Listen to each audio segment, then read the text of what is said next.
मोर हृदय के धड़कन। तोर माया के रंग में रंग गे मोर मन। तोर संग लग थे सुखर ये जीवन। हाथ धरे रही बे जन्म जन्म। तै हवस मोर हृदय के धड़कन।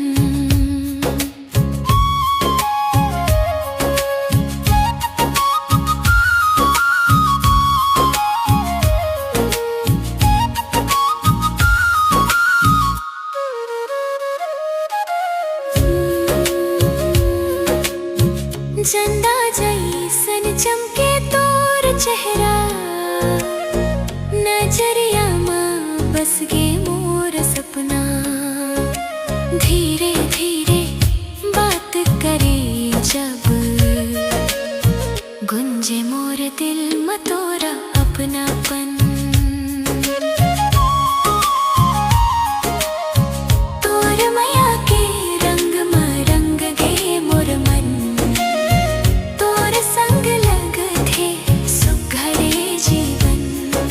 हाथ धरे रही बे जन्म जन्म।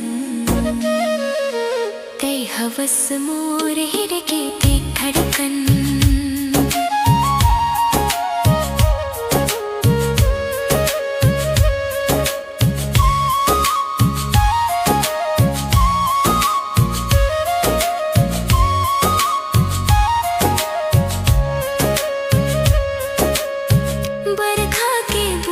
जैसन हंसी तो मन ला कर दे थे बावरा। तोर बिना सुना लागे दुनिया। तै बन गे मोर सहारा।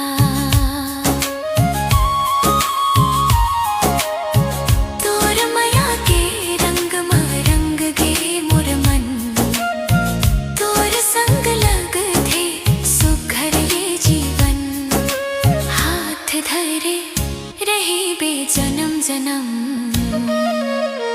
तै हवस मोर हृदय के धड़कन।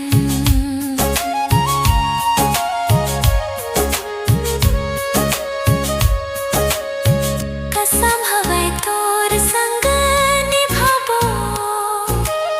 सात जन्म तक माया के बात।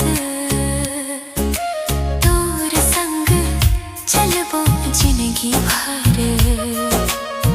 बन के मोर हर एक